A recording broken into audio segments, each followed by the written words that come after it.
Hello, welcome back. One of my friends requested for me to talk about one of my favorite trips, so that's what I'm going to do today. In 2018, I had an amazing time, the unique privilege of going to three countries, Singapore, Thailand, and as like a last minute thing, we also ended up going to Bali, Indonesia. And I wanted to talk about that trip because a lot happened. Part of the trip was solo, part of the trip was like a big family trip, and then part of the trip just ended up being me and my cousin. Like I said, it was last minute. Excuse me. So we start off, right? Imagine, right, we're gonna set the scene. Imagine it's 2018. You're a young Alexis Barnes, and you're feeling good. You're grown, sort of. Well, I was grown. I was 23.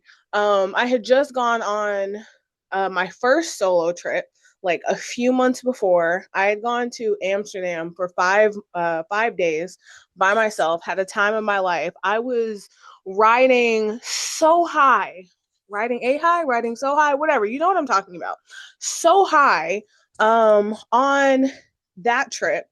And I came back, I was feeling amazing. We were planning our annual girls trip. So most years, at least at the time, it's been a little bit different post pandemic, but most years, what the women in my family would do is we would go on like a trip together in October. Usually that was when like a lot of us could get the time off. It's a low season in a lot of countries, so it tends to be a little bit more affordable. Excuse me. I haven't eaten yet. So if you hear my stomach growling during this, don't don't get at me, okay? Don't talk about it. I know.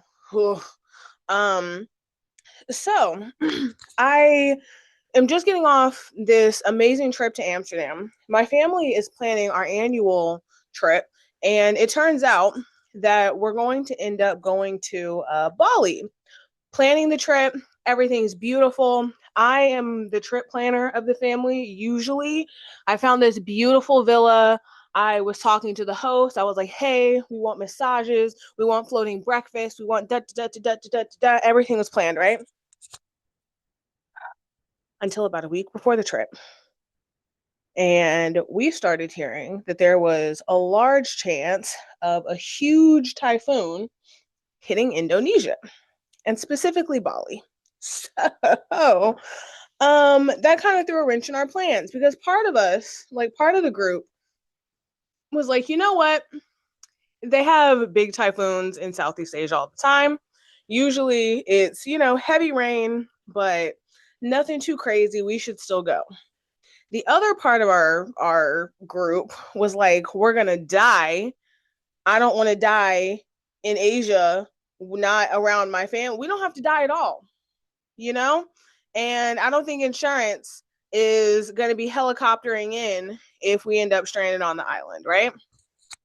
So, long story short, we decided to go to Thailand, pick an island. We end up choosing Phuket.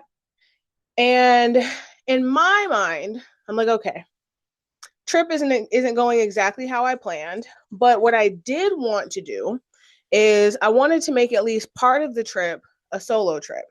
Now, again, I was running on a little bit of a high because I just moved out of my parents' house, not on my own. I was living with my grandmother, but I was living outside of my parents' house, which meant that I could travel solo as much as I wanted.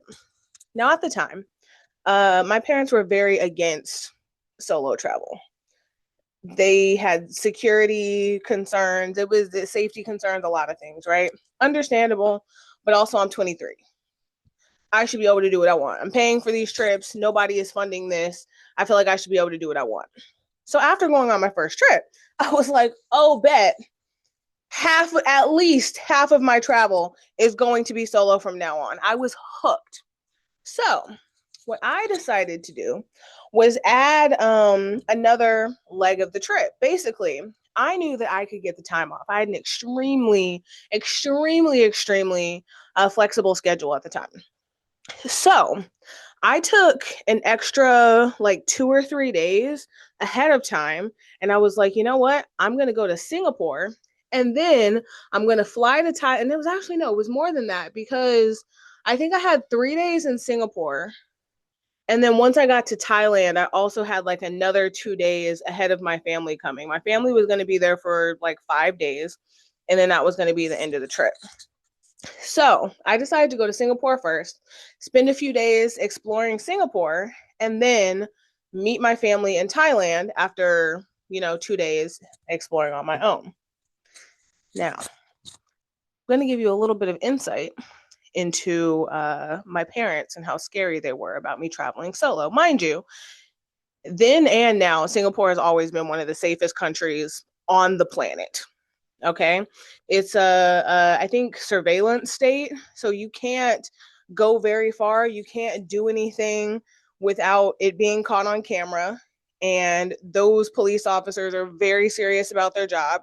Singapore is one of those places where they have a lot of I don't want to say similar to Japan, but they have a lot of like laws and social norms that people are expected to follow that would probably be very unusual in a lot of other places. For example, you can't chew gum and spit it out on the street. Same thing, you can't spit at all on the street. Like you can, like that's like legally you can't do it. I think Singapore is also a state where you can't take durian on the trains, like in public areas. People can sell it, but if you buy durian, you can't take it on public transportation because it bothers other people. Like the smell is horrible. So it's stuff like that. I think in their minds, they were picturing like, oh my gosh, Alexis is going to do something like completely offhandedly, unconsciously. She's going to be in jail. We're going to have to call the US government to negotiate her release from a Singaporean prison. Okay. So, anywho, I go to Singapore having the time of my life. And this was also at a time, I'm going to try to pull up a picture. This was also at a time when I was like kind of thinking of like if I was going to be a travel influencer and make videos and whatnot. So I brought my tripod, had cute little outfits, and I was like, we're going to do the thing, right? So I got amazing photos of myself. Let me show you if you can see it. It's like one of my favorite pictures of myself ever in life. You're barely going to be able to see it, but still. This guy is like super blown out, but do you see that? Okay, so I was walking around. I was experiencing the city again, having the time of my life. My hair was like buzzed off. It was a whole era for me. Okay. I'm walking around the city, not a care in the world. It is so extremely safe. And of course, me being the trip planner, there were a few experiences that I'd had that I I thought they were very unique. I was really excited about it. And it was one of those things where,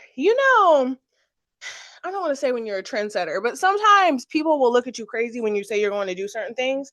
And then when you get done doing the thing and you tell them how amazing it was, and all of a sudden everyone's like, oh my gosh, we've got to do this. Like that. It was one of those situations. So one of the things that I did that I thought was very unusual is there was this restaurant called Knox, Nox, like Knox Dine in the Dark, I think. I'm not even sure if it's still open. This was like in 2018. And essentially, what it was is it was a restaurant where you eat in complete darkness, like zero lights. They had cameras and whatnot for safety, but zero lights. All of your wait staff is either blind or partially blind, and they get around with echolocation. Okay. So you walk into the restaurant, the like first floor of the restaurant's a little bar and lounge area, and you basically set up there. You can get a little drinky drink before you head upstairs. They'll give you kind of a rundown of how it's going to work, and essentially it was kind of, I don't want to say like a game, but the concept was for you to be able to try to guess what you're eating. So they had plates in kind of four quadrants, like four mini bowls or mini plates set up in quadrants. And each one you would be able to, obviously dibble and dabble and taste. And then afterward, you would guess what you were eating, and then they would tell you. So they would give you like a whole explanation of the food you were eating after you actually ate. So it was kind of a guessing thing. Yeah, it was such an amazing experience. Okay, mind you, I'm there solo. So I get there. I have a little bit of a welcome drink. I try not to drink when I'm alone, um, but I did feel extremely safe in Singapore, and I was like, you know what, the heck with it. Why not? Let's do it. So I had a cute little cocktail. My waiter comes downstairs. I wish I could remember his name now. He was so cute. He was so funny. And he's like, okay, Alexis, we're ready. He like introduced himself, and he grabs me by the hand, and he's like, okay, we're gonna walk upstairs now. Be careful. It's gonna get darker as we go up. Okay. So literally with every step you take, because you're walking from a lit area, low light, but a lit area up to a completely dark room with zero lights. No flashlights, no little lamp in the corner, no lights on the back of the chair so people know where the seats are, absolutely nothing. So when we get to the top of the stairs, mind you, I'm walking like timid, trying to get up these stairs without falling and busting my head open. And he's walking so confidently. He's done this a million times. When we get to the top of the stairs, he starts doing this clicking sound with his tongue. Okay, so walking up with this random blind stranger, we get to the top of the stairs, and he's like,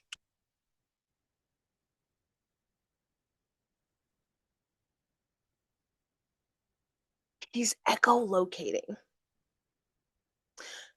So without stumbling, like he walks me to the table. He pulls the chair out. He's like, okay, Alexis, I pulled the chair out. He puts my hand on the back of the chair, sits me down, and slides the chair in. Now, I realize under normal circumstances, this is nothing crazy, right? But mind you, this man is completely blind. Not that it would have made a difference because it's pitch black anyway, but I can't see anything. This man can't see anything. And I'm also hearing like the clinking of plates or other people in the restaurant. I'm hearing like some low whispers. That was the other thing. They encourage you not to talk too loud. Um, if you were going to talk to like, your dinner mate or whatever, because it made it more difficult for them to echolocate. So there's like some very faint conversation here, there. Again, can't tell if there's like a serial murder stabber person behind me. And I'm sat. He's like, okay, give us 5 minutes and we'll bring your plate. Whole meal goes by. I could probably identify about 75% of what I ate. Bring us downstairs, or me, I'm alone. Bring me downstairs. I guess what I'm eating. And there were a couple things on the menu. I was like, oh, this is going to be a story for later, because there's no other circumstances in which I would have eaten these items. Okay. The first one was jellyfish, which by the way tastes like chewing on an earlobe made of seawater. It was seasoned, but just the texture of jellyfish, I'm good. Tastes like chewing on a rubber band and an earlobe. Couldn't do it. The rest of the food was absolutely delicious. The jellyfish I could do without. So anywho, that experience happens. I go to sleep that night. It's cheesing from ear to ear, y'all. Cheesing, just all 32 teeth by myself in the hotel room.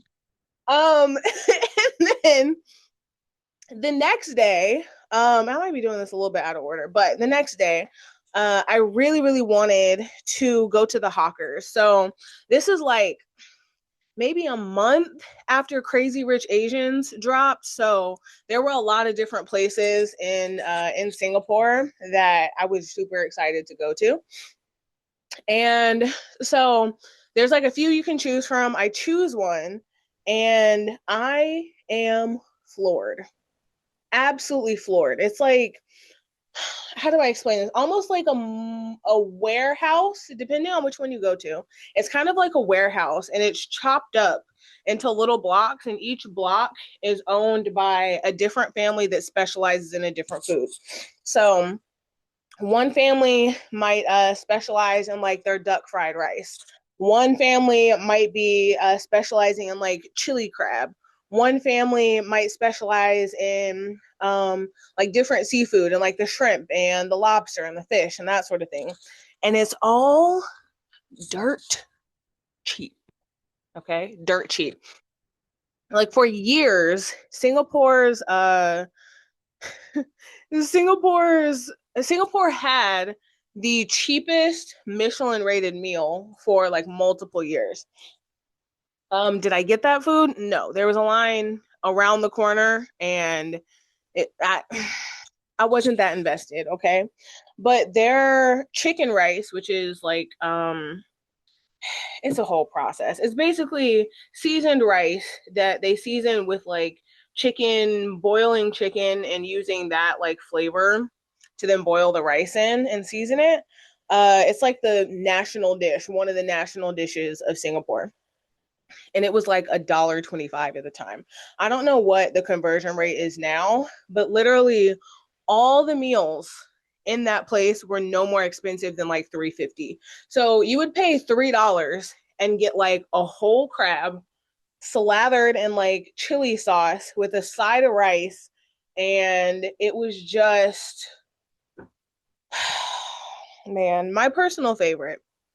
Crab isn't my favorite only because of the work you have to put into it, but my personal favorite is their duck rice. To me, much more flavorful than the chicken rice. Like you can see the chicken. And then I don't know what it is in Singapore and duck not being expensive. Here in not California. Here in the United States, duck is extremely expensive, but I digress.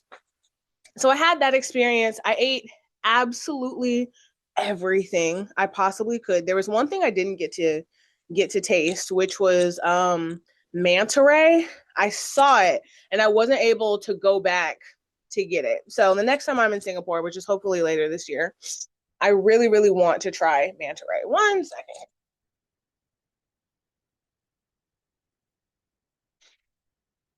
Can't be out here sniffling into the mic, y'all. I'm so sorry. Um, my throat's also getting dry.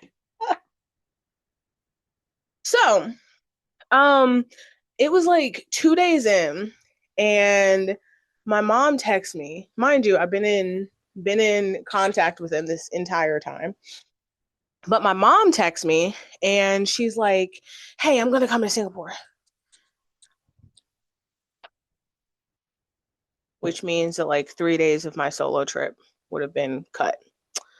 Love my mom. We actually travel relatively well together, but when I'm expecting it to be a solo trip. So what that was code for, at least in my mind, she says it wasn't, but what that was code for is like, hey, we're worried about you being there alone and I have some extra time, so I'm going to come and make sure that you're okay. It was fine. So my mom shows up the next day. We spend a little bit of time exploring Singapore. Again, it was my last day there. So we didn't have like a ton of time before we left for Thailand anyway. But we end up going to Thailand. I show my mom around Singapore and then we go to Thailand. Get to our Airbnb, super cute place, little pool outside. Um, and Thailand is a completely different vibe, especially the place that we went to, which was Phuket. Phuket. I'm not going to pronounce it the other way. It's Phuket. So it's either Phuket or Phuket or something else, and I'm not going to pronounce it the third way. But anyway, we get there, and I didn't realize this. I also didn't choose the island. So, but what I didn't realize is that it's like backpacker trail. There are certain places in Southeast Asia that they call the banana pancake trail, which is basically like all of the European, American, Australian backpackers will travel like to the same few cities or islands or regions in Southeast Asia and the different countries.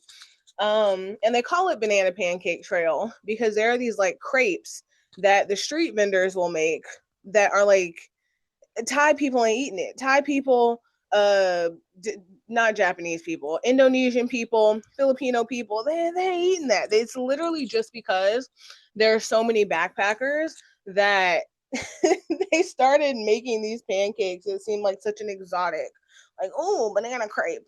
So anywho, I didn't realize that this was part of like the backpacker trail. Beautiful island. And what we were able to do is go to a tailor, get measurements, and have them start making clothes for us so that by the time we left, it would be ready. So anywho, uh lost my train of thought. Hold on. Please hold. Okay. So we're in Thailand. We've gotten there. We're settling into our Airbnb. We explore the neighborhood a little bit, and we can automatically tell that it's very different from Singapore. Like Singapore is developed, but it almost feels like it's developed more for business people and like there's a part of Singapore that feels very international in a different way than Thailand. As I talk, we'll see if I come up with a better way of explaining this, but Phuket really felt like it was catered to backpackers, whereas Singapore felt like there's the local population that they're catering to, but there's also almost more like a high end, um, like more expensive tourist that they're catering to, even though lots of aspects of it are still very affordable. I don't know how to explain that. Um, yeah, I don't know. But anyway, we eat some amazing food. Some of the best pad see ew, which is already my favorite here in the States, for like $2.25 for a whole plate, and then another like $1.25 for mango sticky rice when the mangoes are always ripe. It was always amazing. You can see them making it in front of you. Like they will pull a mango off the cart and be slicing and dicing, and before you know it, like 3 minutes later, you have fresh, warm mango sticky rice. I'm going back to Southeast Asia this year, y'all. I'm doing it. Oh, has such just the food. I man, yeah. So anywho, we spend a couple days before the rest of my family arrives, and then we go to a new villa, right? Because now there's like 8 or 9 of us instead of just me and my mom.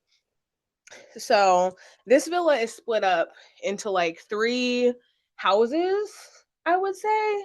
So you walk in, or well, you drive in, and there's a huge pool. And then on one side, there's this house that has like 2 full bedrooms with either a king or queen size bed, your own bathroom, and then there's like a separate room that's like almost a kid's room. So it has a bunk bed and I think either a twin or full size bed. And then on the other side, there's another villa that's still like the same complex across the pool, and it has another 2 bedrooms with queen bed, queen or king bed, I don't remember the specifics, and then a full bathroom, bathtub, the works. And then the third villa, which is the one that you see as you're looking across the pool, is like the living space. So living room, TV, lots of couches and chairs. There's a huge huge dining room table, and then there's the kitchen.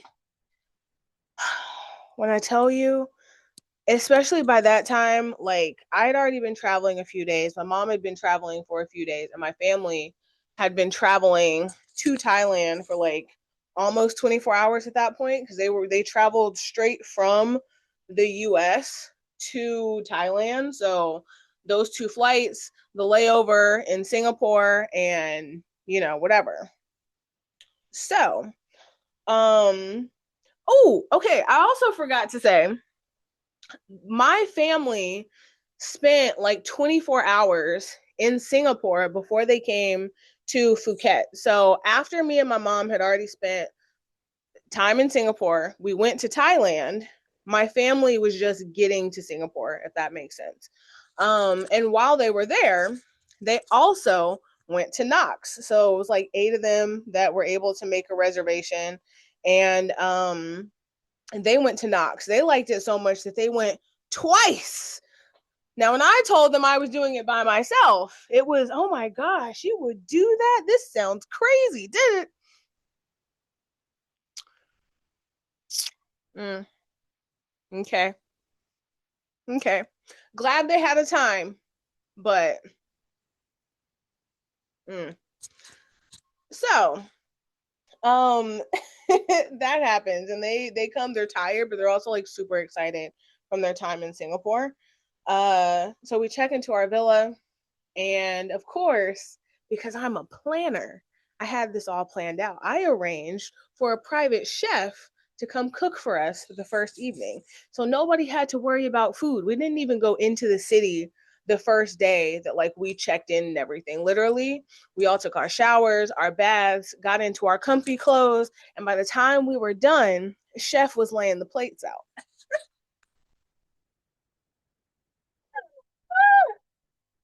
I have great ideas, y'all. I have great ideas. All I'm saying is there's a reason. There was a reason why I'm the trip planner of the family, okay?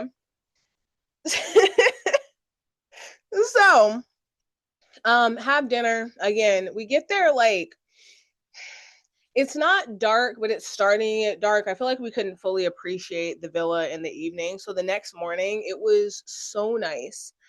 It was so nice being able to wake up in this like lush green place with this wonderful pool that all of the bedrooms had like a direct view to. And we go into the city for the first day, which is like 30-minute drive, I think. Um and the first thing I think the first thing we did was got food, and I told my family like, "Hey, we need to get massages while we're here." So we find one massage place. We're like, checking a couple places. We end up finding one that we think we'll like. Child, when I tell you I have never been rubbed down so much in 4 or 5 days of my life, those massages, if you've ever, so we got a couple different types of massages, first of all, right? Because why wouldn't you try all of them? The first type is like a traditional Thai massage. If you've never had a traditional Thai massage, I heard somebody describe it as like forced yoga. Like your masseuse uses their body to manipulate your body and it's like relaxing. I don't know how, okay, let's see here. Okay. So imagine you are laying on the massage table or whatever, and your masseuse gets on the massage table on top of you, like knees on each side of your body, and they grab your arms and they pull your arms back so that your body like arches off of the table and you're stretching, right? There's that. Then they have these like poles that run across the like ceiling of the Thai massage rooms. And what they do with those is they hold on to the poles while they walk on your back and use their feet to get deeper into your muscles. Um, they will grab a leg and pull it, and it's a lot, but it feels really good.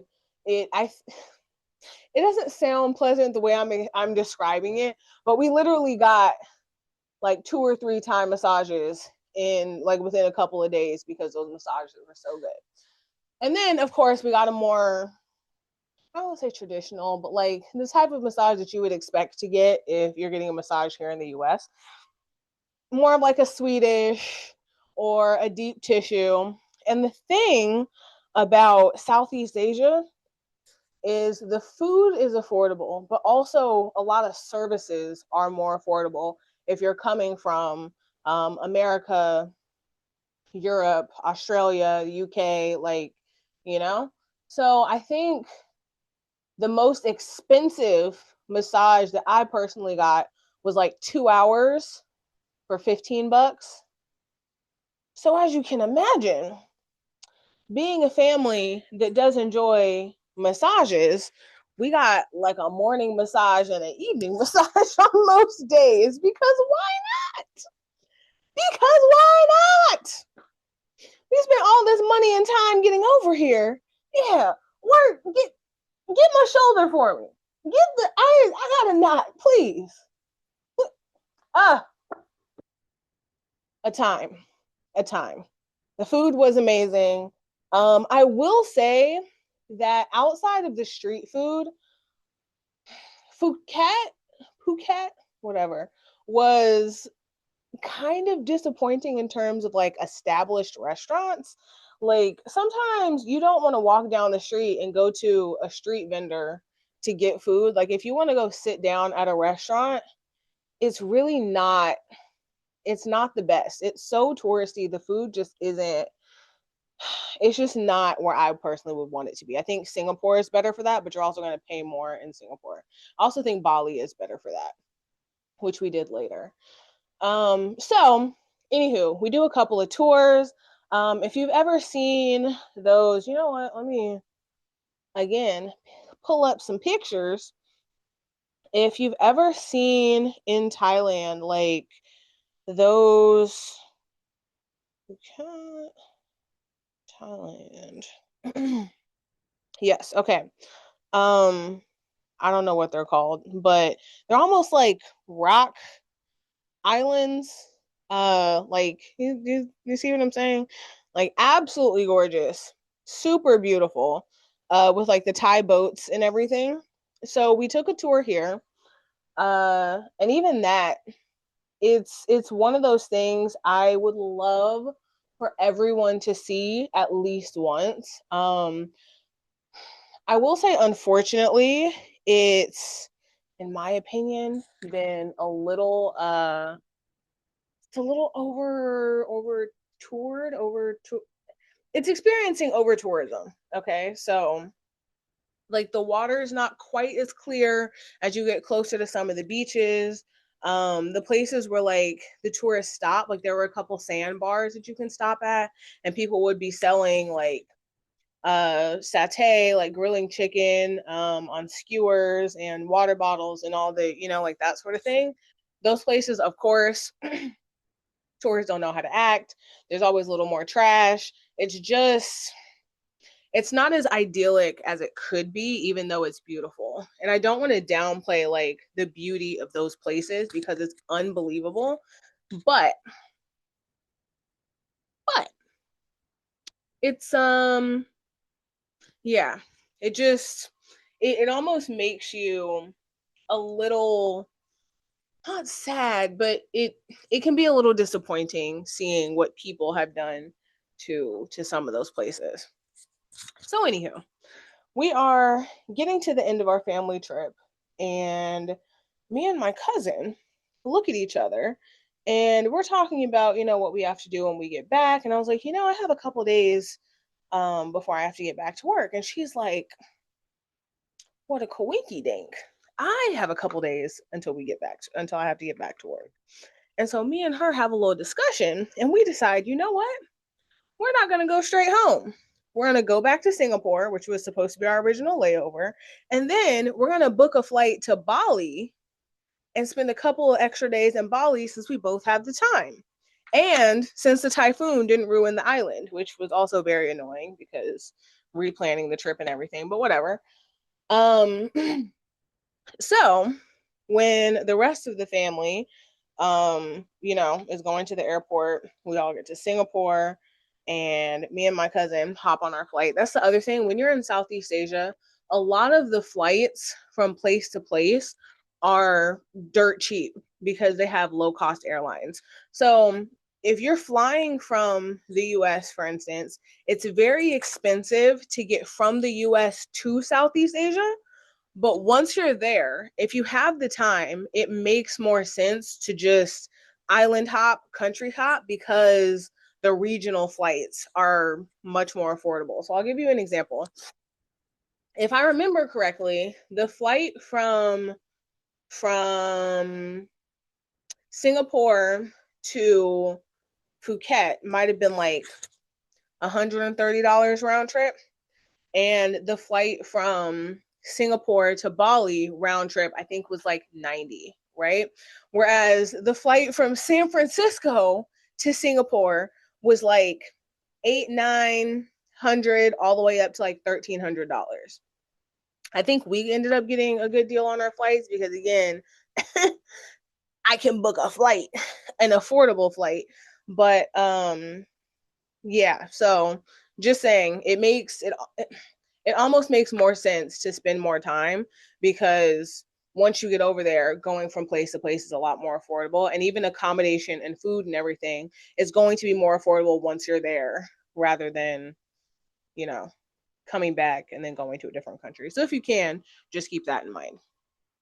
So, um, we get to Bali and immediately it is a vibe. Okay. Now, when I say it's a vibe, I mean it's hectic. I think most Southeast Asian airports are, at least the ones that I've been to, because there's a bunch of people, trying to get your attention for taxis and that sort of thing. I think a good rule of thumb is you want to try to get a taxi that's not trying to get your attention. So if there's 10 men standing in front of you, uh standing in front of you, like, hey, do you need a taxi? Do you need a taxi? And there's one like older gentleman sitting off to the side, just chilling. He doesn't have a sign waiting for somebody else. You go with him. Usually, a good rule of thumb, that's been what's worked for me. Yeah, so we choose a taxi, get our way up to the villa, and we're driving through these absolutely beautiful, like, Bali is a place where you can be surrounded by jungle and still feel like you are firmly established in civilization. I don't know how else to explain it. And again, I will try to pull up some pictures and videos. Um, yeah, so I will say we stayed in probably the worst part of Bali. And when I say worst, there's really no bad part of Bali. It just depends on what you're looking for. So driving through, having an amazing time, and our villa is also beautiful. The thing about Bali, and a lot of places in Southeast Asia, but specifically Bali, a lot of the villas have like these nice open floor plans because the weather doesn't change too much. So it's almost always between like 75 and, well, we'll say 70 and 90 degrees and humid. So most of the kitchens are like a very open concept. Depending on how you want to stay, your bedroom can also be open concept. And there's usually a portion of the villa that has like a pool that's uncovered and, maybe a resting area, maybe a little spa area. And our villa specifically had two separate bedrooms, full baths, and each one had like a glass wall, door, whatever. But again, very open. Like if you just wanted to sleep with the door open, you totally could. Um, so again, we're like, what can we eat? Can we get massages? Can we get pedicures? Can we like and again, the food in Bali did not disappoint. I think we were in what neighborhood? Kuta? Seminyak? It's like the party kind of part of the island, at least when we were there, especially Kuta. Seminyak, I think, has changed a little bit, but very influencery, very everyone walking around in like their bikinis and like short shorts and flip-flops, like that kind of thing. Not saying I agree with that just because of like the local culture, but that's kind of the vibe in Kuta. So first night, drop off all of our stuff, and then we're like, you know what? We're gonna get some food. So we walk down like this. I don't know. It's probably super sketchy, to be fair, but walk down this street and we see like a bunch of local vendors, and you can tell that it's not a place that tourists go, which love that, especially when you're in a super touristy area where every place has like acai bowls and an avocado toast. So got some food there. Do I remember what we ate? No, but I remember it was like 87 cents and it was delicious, and we had leftovers for the next day. Um all the food in Southeast Asia is so good. And if you want a banana pancake, get that too, because those are also delicious. Just everything is good, man. Um, yeah, so then anyway, go back to our villa and shower everything. And the next day we decide again, food, massages, explore, we want to see the beach, that sort of thing. So found a little massage place, and I think Bali is a little bit more expensive than Phuket. Like our massage for a 2 hour massage was like 14 bucks. And I'm not complaining about that. Not complaining.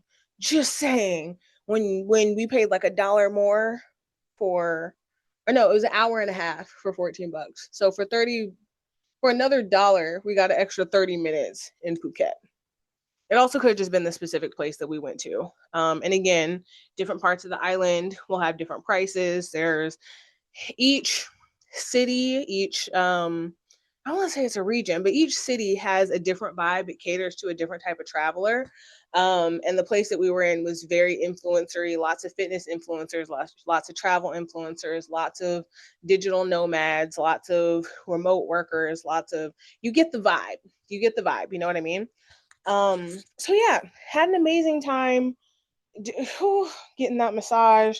Um, gonna be honest, I don't remember specific meals. I feel like we were eating very like just healthy. Lots of grilled veggies, lots of fresh fruit. The fresh fruit, if you ever go to Bali, anything involving fruit is going to be amazing. Just unbelievable. I will say, specifically in Kuta, the area that we were staying in, what irritated me the most, and I think this is why I want to go to a different part of Bali next time I go, which again, hopefully will be later this year, um, is I got tired of being on a Southeast Asian island and seeing a bunch of blonde Australians. Not to say that they weren't nice. It's just I got real tired of seeing the bleach blonde with the spray tan.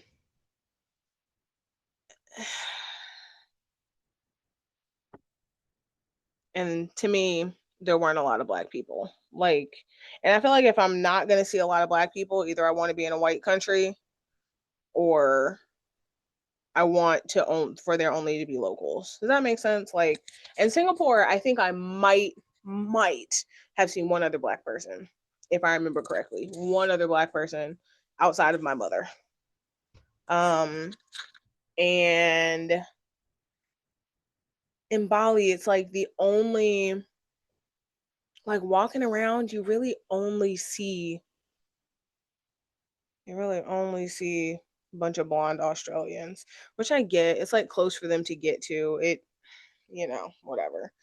Another thing that me and my cousin did, which I have mixed feelings about. I have mixed feelings about because it's beautiful. I understand why so many people go, and it's the Tagalog. I'm going to butcher the name, but it's this like famous rice field that you can go to. I think we have to drive maybe an hour or so to get to it, and it's where the famous like huge Bali swing is. You'll see lots of girls in like flowing dresses like running through the fields. It's like the idyllic, very typical like travel influencer photo is in the rice fields on the swing, and then at that like temple arch, where people will be like posing in the middle of it, and it's like the two pillars kind of on either side of them. But it is crazy touristy. Like it's hard to find, at least when we went at 12:30. I'm looking at the picture. I'm gonna show you in a second. We went at like 12:30. It was packed. It was packed with tourists, which like I get. I'm a tourist too, you know? So I don't want to be too harsh on the fact that there's a lot of tourists because like I'm also the problem, but I do think it would have been nicer if it was a little less crowded. So maybe go a little deeper into shoulder season or even an off season and like rainy season if you don't want there to be as many tourists, or just like non-Indonesian people. So we went there, got some beautiful pictures in the middle of the rice fields. Loved that. Also went to the Bali swing. This is not the swing. This is another photo of me in the rice fields because, of course. And you probably can barely see me in this picture, but there I am. Yeah. So we had a great time. Like lots of photo spots. Because again, they know what the people are there for. They understand their demographic, which I respect. Um, yeah, we did like a coffee tour. There's this thing called luwak coffee, which is coffee that has been through the digestive tract of like this specific marsupial.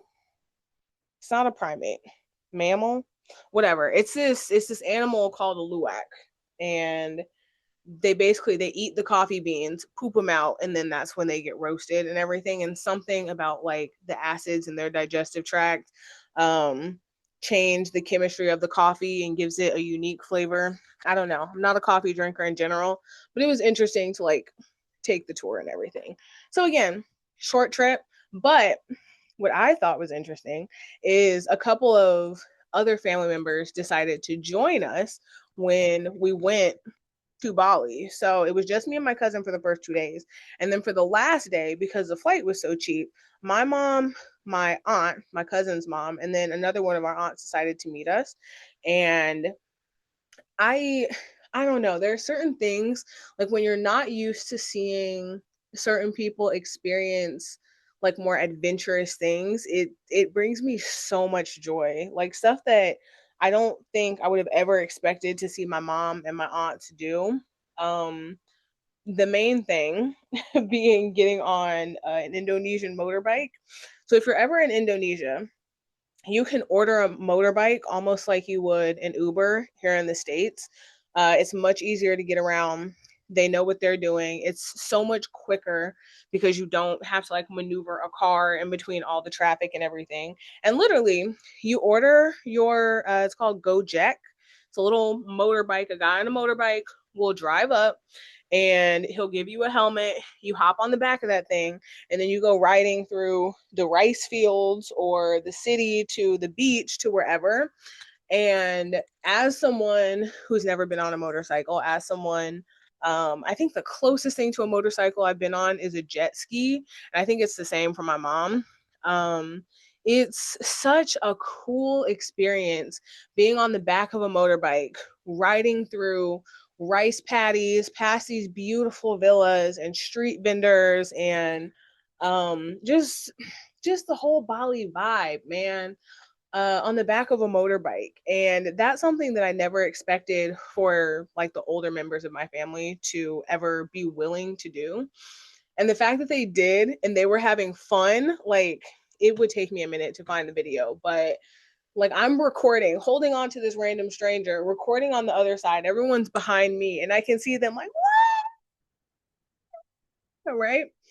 It just, it's memories like that, along with the solo side of the trip, and being able to spend time with my family. It's moments like that that make me really appreciate the ability to travel and the fact that I've had some of these experiences, because that's something that just would not have happened here in the States. Um, yeah. So, anywho, after that, we all went back to Singapore, did our little overnight thing. The other thing you should know, real quick, and I'm gonna wrap this up, but the other thing you should know is the Changi Airport, at least at that time, I think had been voted the best airport in the world for like 4 years in a row. And so I'd been wanting to go to it anyway. but they have a butterfly garden. They had a Hello Kitty themed restaurant. They had a movie theater. They had a game center. They had like multiple gardens inside the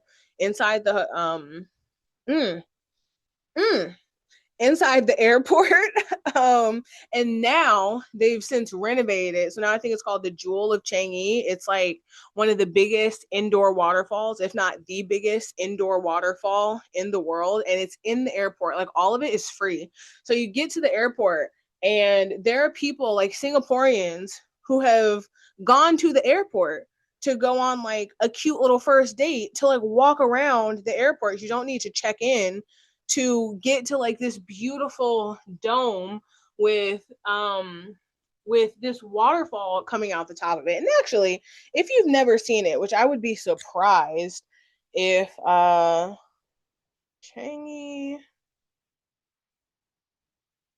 Airport. Yeah, I can't wait to go. I cannot wait to go. So there's this dome. It's like biodome. It's like a jungle, and look at that beautiful indoor waterfall. And then it changes colors at night because, of course, it's freaking Singapore. They're going to do the most. Man, it Singaporeans do everything on 10. I don't know how else to put it. Just food is on 10, decor is on 10. I would love to learn more about the culture. Architecture on 10, like the neighborhoods, the way they've built the neighborhoods on 10. I don't think they did that intentionally. I think that's just Singapore and like the different cultures coming together and building neighborhoods according to their own unique style. But oh man, yeah. So after that, came home, back to our regular life, and yeah, that is the story of one of my favorite trips ever. I yapped for quite a long time, but um, thank you so much if you've made it this far. I make videos every day, every single day, and my goal is to help you live a more confident and audacious life. Sometimes I talk about career stuff, sometimes I talk about travel, sometimes I talk about my own personal life lessons, and I would love if you joined me for that. So feel free to subscribe if you want to keep hearing me yap every single day. I didn't want to copy Glow, but every single day. I'm showing up every day. So would love if you could be here with me. Thanks, guys. Have a good one. Bye.